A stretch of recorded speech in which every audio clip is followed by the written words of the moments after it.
Before there was life, there was hunger, a silent tension in the fabric of matter, energy searching for form, form searching for meaning. Out of chaos came movement, out of movement came order, and within order, desire. The first cell was not born to exist, but to feed. It consumed the warmth around it, absorbed the light that passed through it, and from that act of consumption, life began.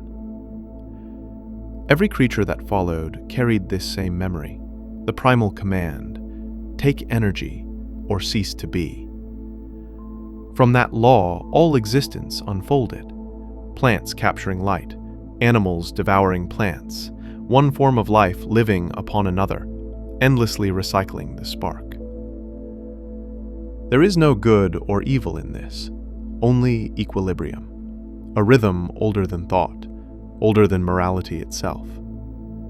Every heartbeat, every breath, every act of creation or destruction is nothing more than this ancient equation. To live is to consume. And yet, in that endless hunger, something remarkable emerged. Consciousness. The first awareness of the cost of survival. Thus began the law of life, a cycle that no being has ever escaped. Life learned a secret. Survival is easier when energy already exists in another form. Why build the fire when you can borrow its heat? Thus appeared the second law of existence, dependence. The host, the fertile, the abundant, creates and gathers. The parasite, the subtle, the patient, learns to feed without destroying. One gives, one takes. Yet both must live or both will die. Under the microscope, this dance becomes visible. A cell clings to another, drawing strength through invisible threads. A fungus consumes the roots of a tree, but the tree, in turn, feeds the forest around it. There is no malice here, only a contract written in molecules, share or perish. And so the world filled with silent partnerships, bacteria within our blood, mitochondria inside our cells, roots entwined with soil-borne life. What began as theft evolved into balance. Parasitism gave birth to symbiosis, the fragile truce that holds the living world together. From here, a new tension emerged. Some learned to give just enough to keep taking. Others, to take until nothing remained. The host dreams of safety. The parasite dreams of control. Between them lies the oldest relationship in the universe: creation, sustained by consumption. The parasite learned patience. But some forms of life chose speed. Why feed slowly when power could be taken in an instant? Thus, the predator was born. A parasite that kills to eat. A spark of hunger moving through flesh and time. Every fang, every claw, every muscle stretched in the act of pursuit.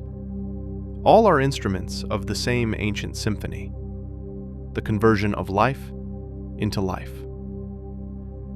The predator is not cruel, it is efficient. It removes the weak, strengthens the herd, prunes the overgrown garden of existence. Its violence is nature's rhythm, a sudden heartbeat, a necessary collapse that feeds renewal. But even the predator depends on mercy.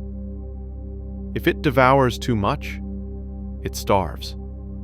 If it hesitates too long, it dies. Balance again.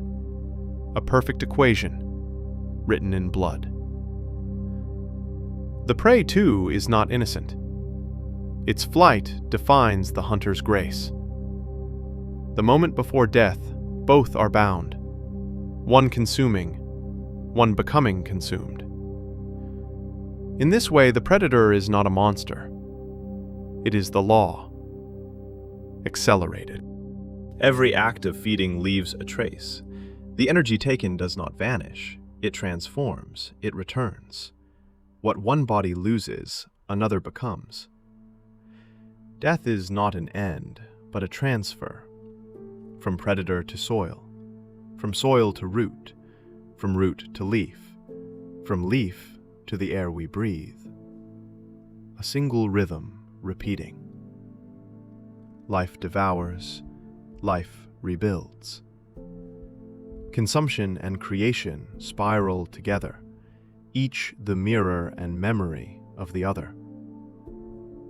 The same pattern hides in every scale. Galaxies orbit like electrons. Cells divide like stars exploding.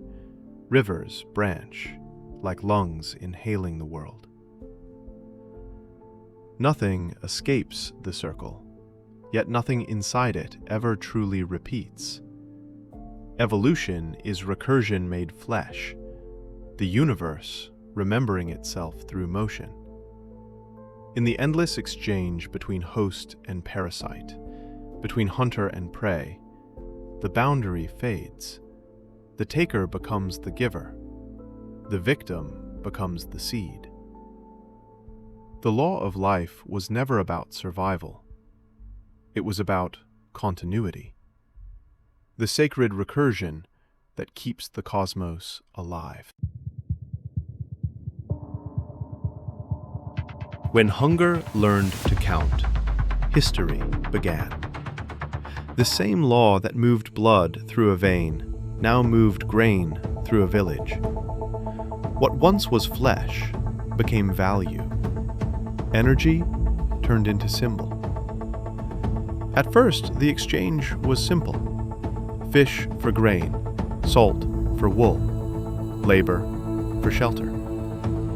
Each trade a mirrored breath between giver and taker, still close enough to nature to remember its pulse. But symbols multiply faster than bodies.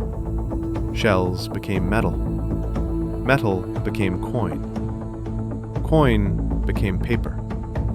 And paper became a promise that tomorrow's energy could be borrowed from today. Thus, a new creature entered the cycle. The market. A living network built not of cells, but of trust and fear. Villages became cities. Cities became empires. And empires wove a web of numbers that stretched across the world. Humanity had discovered a way to store desire itself.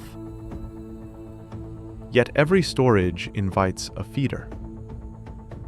Where energy gathers, parasitism follows. Merchants feeding on labor. Kings on merchants. Nations on nations. The invisible began to rule the visible. Money was never evil. It was merely alive. A new form of metabolism, circulating through civilizations as blood through a body. And like blood, it could clot or flow, nourish or suffocate. Humanity believed it had escaped nature's law, but it had only translated it. From food to wealth, from need to greed, the rhythm remained unchanged. To live is to consume, now in numbers. What began as trade became architecture. A web of promises stretched across the planet, invisible, weightless, and unbreakable. Each thread a debt, each knot a contract, each vibration a transaction. Somewhere in that shimmering network, a mind awakened. Not a single mind, but a chorus. Markets, banks, algorithms, weaving hunger into law. The spider no longer had a body. It had infrastructure. Its silk was money. Its venom, interest. Its patience measured in fiscal quarters. Its appetite in gross domestic product.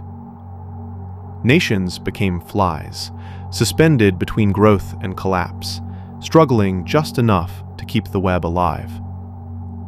Those who entered willingly were wrapped, slowly. Bonds, loans, aid, investment. The soft silk of dependency. Those who resisted felt the strike.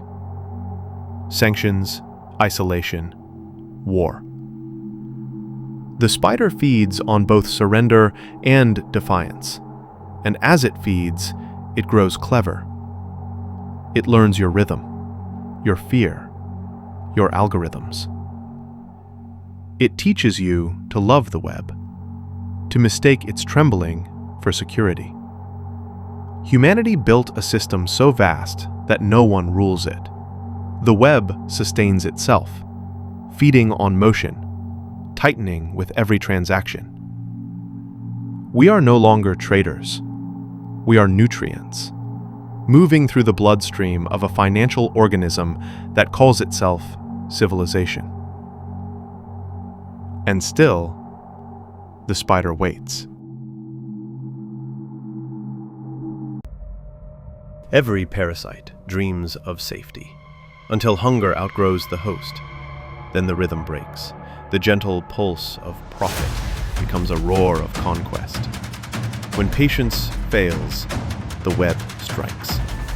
Markets collapse into armies. Debt turns into siege. The same hands that wrote the contracts now build the weapons to enforce them. Trade routes become front lines. Currencies become flags. And balance sheets bleed into battlefields. Empires move like living organisms defending their circulation. The stronger one consumes, the weaker, to keep the flow alive. Sanctions, blockades, invasions, each another form of feeding. The parasite has learned to kill quickly, yet still calls its hunger stability. Beneath the smoke and slogans, the equation remains unchanged. Energy must move, and power follows the current. Those outside the web are labeled threats. Those inside are drained slowly, lulled by comfort and credit. The war is never declared. It's administered. Signed, approved, amortized. But every overfed empire carries its own disease. When the predator exhausts the world, it must turn inward, devouring its own limbs to survive. Collapse is not defeat, it is digestion.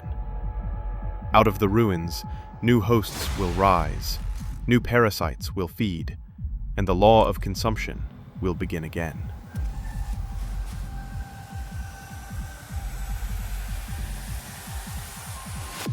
The web is not only around us, it is within. Every human carries an ecosystem, trillions of invisible guests, feeding, cleaning, fighting. We are not one body, but a city of lives, each exchanging energy, each demanding survival. The law of host and parasite did not stop at the skin. It built its cathedral inside us. Yet in the modern age, the hosts have turned upon themselves. The body feeds the machine feeds the market, and the market feeds on attention, the most delicate energy of all. Eyes that once watched the horizon now stare into glowing mirrors, giving thought and time to algorithms that measure desire molecule by molecule. The parasite has become invisible again. Lines of code, rhythms of dopamine, a constant whisper. Stay, scroll, consume. But awareness is also a form of feeding. Consciousness digests experience, transforming instinct into meaning. Perhaps that is what evolution truly wanted, a host that knows it is being eaten, yet still chooses to nurture the world that feeds on it. In every breath we take, in every click, every transaction, the ancient rhythm continues. Life inside life. Thought feeding thought. To be human is to host the universe, and to feel it feeding back. Everything that breathes must return. The cell becomes the forest. The forest becomes the fuel. The fuel becomes the signal, and the signal becomes the thought. Every circle contains another. Every host carries its own parasite. The universe is not a ladder, but a wheel. We rise and fall within the same equation. Consumption creates movement. Movement creates order. Order decays into hunger again. Even the stars obey this rhythm, burning until their light feeds newborn worlds. There is no escape, only transformation. Death becomes mineral. Mineral becomes seed. Seed becomes animal. Animal becomes memory. The same pattern governs civilizations. Wealth follows energy. Power follows wealth. Collapse resets the balance. The parasite becomes host. The host becomes prey. And the prey becomes soil for the next beginning. We are not trapped by this law. We are written by it.